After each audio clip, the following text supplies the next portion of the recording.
So I'm really excited. We're going to talk to one of my friends, Stokes Nielson. There he is. We're going to get obviously here in Georgia, talking about Georgia going back to work. Oh, there.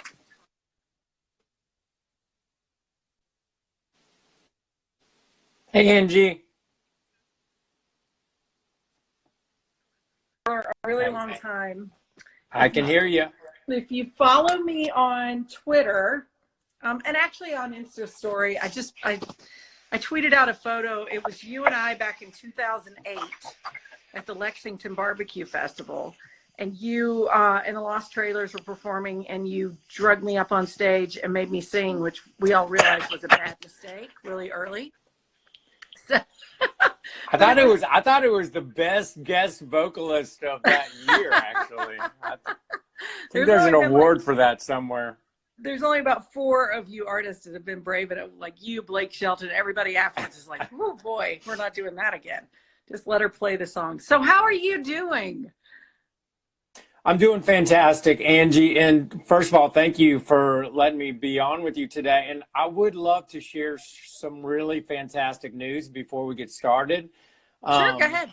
Because I talked to Dr. Kent over at the Atlanta Blood Services, and I know one of the things that we're going to be talking about is COVID-19 survivor plasma donations. Right. And he told me this incredible story. There were 3 pregnant women in the state of Georgia who were in critical care recently, and all 3 of them received plasma infusions from COVID-19 survivors. And he told me today that all 3 of them are in recovery right now. And that means not only do we have 3 more recovered, but we have 6 more recovered, because Yes. their beautiful babies are obviously a big part of that. So Right. I wanted to share that with you, and also just wanted to thank all of the COVID-19 survivors in Georgia that Right. have been donating, and a lot of them have been going to Northside.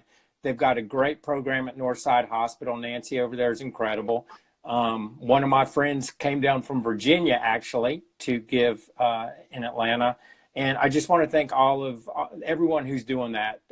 Thank you so much. You're literally changing lives. Well, and so your story is that you actually contracted COVID-19, and you went through it. I did. And now, after the fact, you're giving back. Exactly. They told me I was one of the first of 1,500 people in the States to get it.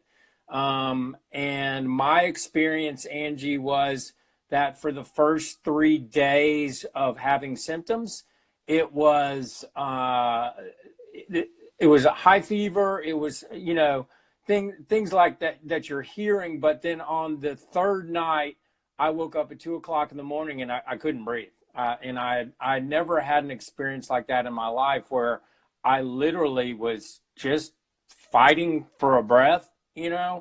And the reason why I wanted to talk about that is that I'm a guy who runs 4 miles 5 days a week. And I had just gone through a physical. I had gotten great results back. And my concern is, Angie, is if someone like me is having these respiratory attacks, then anybody with underlying issues are going to be possibly subject to these moments, which can be life or death. Right. So when I recovered, one of the first things that I wanted to do is be a part of the plasma convalescent effort and help current COVID-19 patients in critical care have a chance to fight off the disease.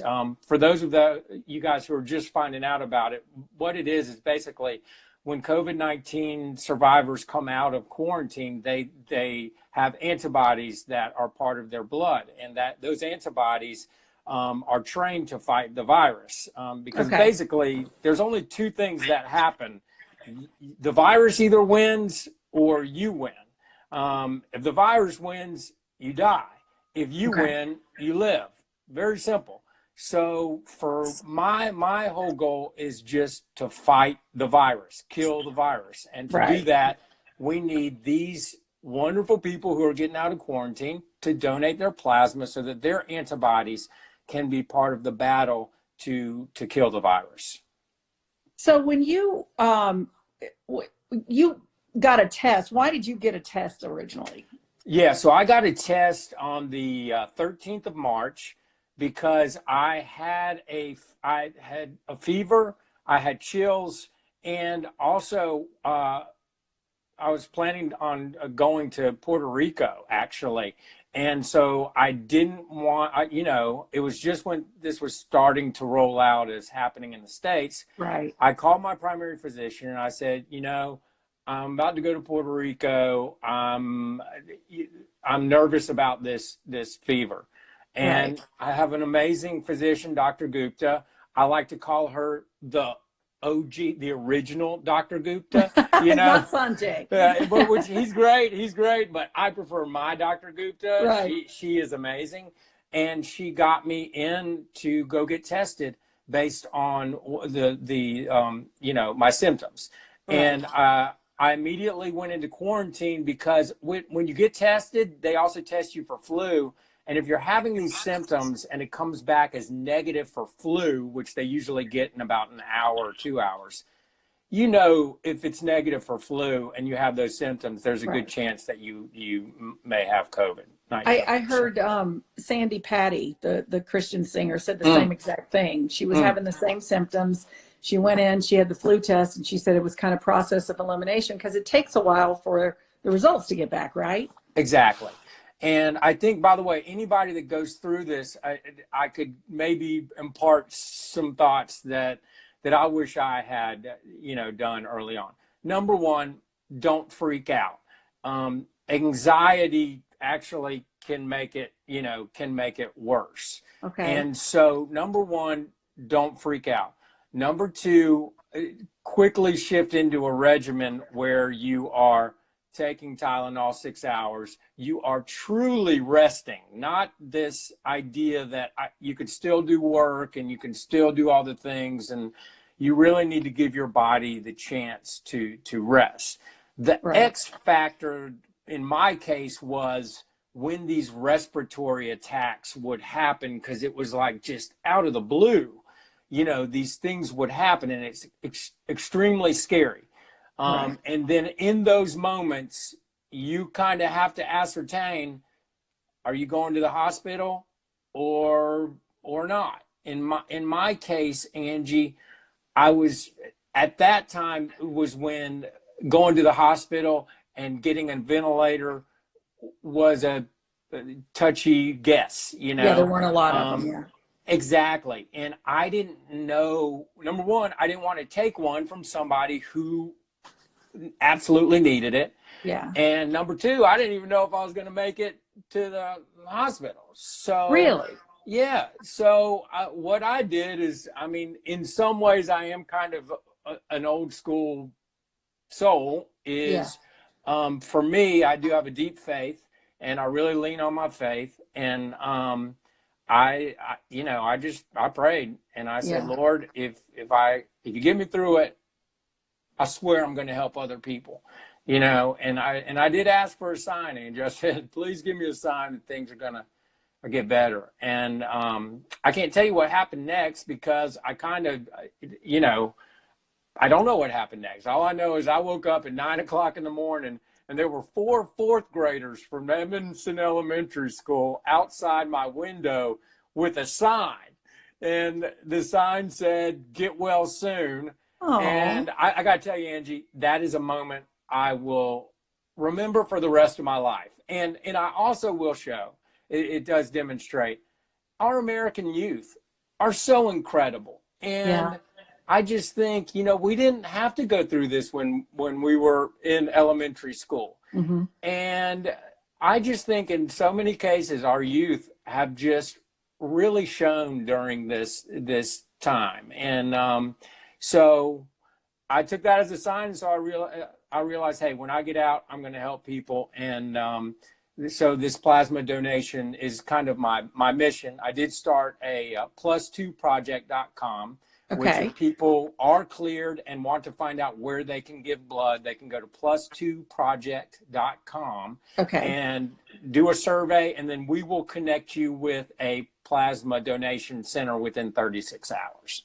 And I know Northside Hospital here in Atlanta is doing Absolutely. this. And they are incredible. And, Right. you know, Nancy over there, Dr. Kent Holland, Carrie, I will say Georgia has a lot of great resources right now in that, you know, in that sphere. So I also got to give a shout out.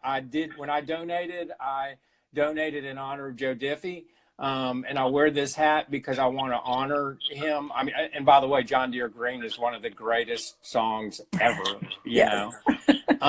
But so I want us to remember this is very real, you know, and this took one of our country greats. And so we need to treat it seriously. Yeah, you know, you and I were talking earlier. It's one of the things that has been weighing on my heart. Obviously, I've been fortunate enough. I haven't gone through it, but I hear people all the time go, oh, it's just like the flu. It's no big deal. And I wanted you to tell everybody that it really is more than just getting the flu. One of the things that I'm finding interesting is every time I hear somebody say, oh, it's just like the flu, they didn't have it. So it's not like the flu. I've had the flu, you know, various times throughout my life. The flu has never had me up at 2 a.m. Grasping for breath and praying to God that I live. Right. So this is, we as human beings have never seen this virus until now. Right. And so, and then the other thing is, this is not a sprint. This is a marathon, and we are in the first 2 miles as a human, you know, as humankind. We're in the first 2 miles of this marathon. And I know it's tough and I know it stinks, but to protect our elderly and protect those who have pre-existing conditions health-wise, we just got, you know, we got to be smart and we got to be responsible. With that being said, may I say, Angie, it's our job as American citizens to do the right thing for our families, for our friends, and for our communities. We don't necessarily need somebody to tell us that. Right. We also can do it ourselves. So I think that, you know, I'm interested in killing the virus and saving lives. To me, that has nothing to do with politics. That has to do with wanting to ensure that this country has as many great citizens as it does right now. You know? Right. Well, and speaking of politics, you ran for Senate, right? Or No, I'm in 2022 actually. Okay. And people always say, "Dude, why did you? If you're doing 2022, why are you even talking about it?" And I'm like, "Well, I just think, you know, I did hear this thing from a trucker once when the Lost Trailers were out on tour in the early years and we had the CBs. And I heard a trucker say this. He said, never forget the 6 Ps. Proper preparation prevents, I can't say the 5th P, performance. But it's something poor performance. So, yeah. But honestly, Angie, like right now, politics farthest thing from my mind. I want to kill the virus. Yeah. And I only brought that up because, you know, I guess the point is like you want to give back to your citizens. You want to help out. And, you know, you've had a life experience now that you can share to other people. And it is interesting. I know, I can't tell you how many people that I know have called me or texted me and said, oh, I think I've got it. But the reality is that I think when you get it, you know, like once it kicks in, you know what's going on. Especially now, because I think the message has been out there enough where you do know the symptoms and you do know kind of what's going on. I think for me, I grew up in South Georgia, so I grew up in Albany. You know, when I was growing up, it was like the Lost Trailers playing at the cab stand, Luke Bryan playing on Saturday night. We were playing on Friday because Luke's from Lee County. But both Dougherty County and Lee County have rates of the death rates of people who have COVID-19 is above 6% now. Yeah. And that is way above any average in the States. So I'm really concerned about the people that I grew up with that were the foundation of my success. You know, I want to protect them if I can. Yeah. You know. So tell us again what people who have had the virus already and have Yes, come out of it, what they need to do. if you have had the virus and you want to give your plasma to help a COVID-19 patient in critical care, you can go to plus2project.com, PLUSTWO project.com. Or if they feel brave enough to call me, they can call 1-833-STOKES-V. And all you got to do is just leave a message and hit pound. If you stay on there too long, you start hearing some annoying like DJs talking about stuff. So just hit pound and I'll get the message and then I will reach out. It's not your friend's Low Cash. You didn't. Oh yeah, exactly. But by the way, got to give Low Cash major shout out.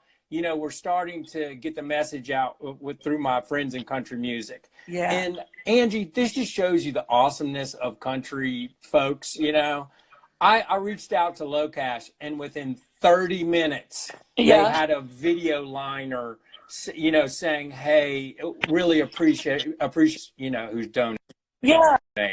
So we're so lucky. And Angie, on a personal level, I want to thank you. I want to thank Meg. I want to thank Otis. I want to thank everybody in Atlanta radio who called me over those times. You know, John, Greg, all just amazing folks who will just call in and check in. And it really meant the world to me, Angie. Well, you're lovable, so we didn't want anything. And you've got one of your boys. That was probably politically incorrect. I'm sorry. Corbett Jackson. Yes. On our backyard country show on 94.9 The Bull.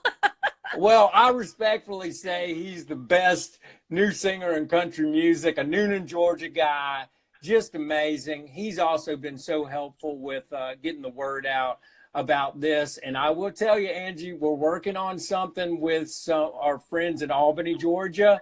And we are going to have some music for you that I think will showcase the best of Georgia. So, awesome, Angie. How are you doing during that? You know what? I'm great. I'm great. You know, it's been interesting working from home. Yeah. I have an at-home studio.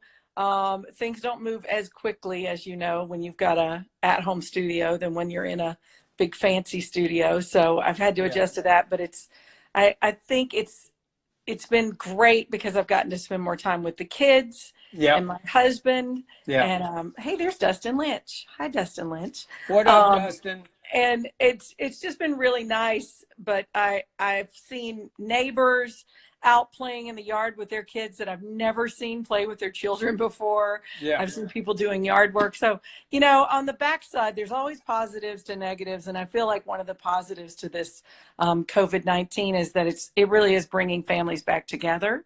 Mm. You know, one of the platforms that I, you know, want to speak out about when this is actually pretty soon here is, you know, Georgia is going back. We're opening up a lot of businesses beginning tomorrow. Okay. As you said, people need to be responsible with the way they handle that. Sure. But the governor said that one of the reasons he made that decision was because domestic violence cases were going up, which, you know, I was helping Ryden, our 12-year-old, with his homework today. And trust me, I wanted to just, and I get it. I get how people who can't really control their emotions would fall into some kind of domestic violence. So I just want to kind of try to help those people. Like if you're in a situation like that, definitely don't be afraid to call 911, reach out and get help. And obviously, if that is a big enough problem that we need to open up again to get people back out of their houses, we need to really address the domestic violence issue too. So, I mean, there's a lot of things. Angie, you bring up something that I would just love to finish on if we could. I know that a lot of people are, you know, to leaders or politicians, it's either this way or that way. And, you know, I do truly believe that people are trying to do their best through this and trying to make the best decisions that they can through this. It's really tough on both sides. You know, I would just say, if we can look through this certain prism that we've had since the beginning of time, and the prism is a 4-letter word, and it's LOVE. Definitely. And before we make remarks or discussions, just think about love and think about how lucky we are to have that in our lives. Because I can tell you, when you're at 2 a.m. in the morning and you're gasping for breath, you think about that. And you think about how lucky you are to have those loved ones in your life. And so, and also, I just want to send a shout out to all my peeps in Georgia. I mean, the Lost Trailers would have never started unless we have the support of Georgians behind us. So, and Angie, thank you for what you're doing to give a voice to all of us who've gone through it. Well, I love you. I'm so glad you're okay. You scared the crap out of me. Okay? No, it scared me too. Don't do that again.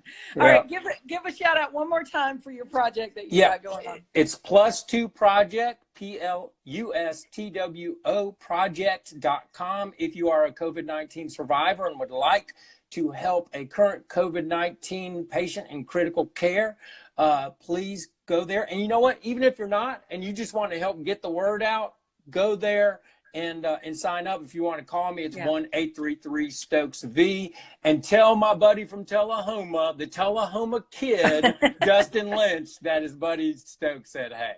I will. I love you very much. Thank you. Love you too, Angie. See you. Stay well. And everybody, I'll put all this information on my blog and I'll tweet it out. And we're going to try to help save more lives. Thank you, Stokes Nielson.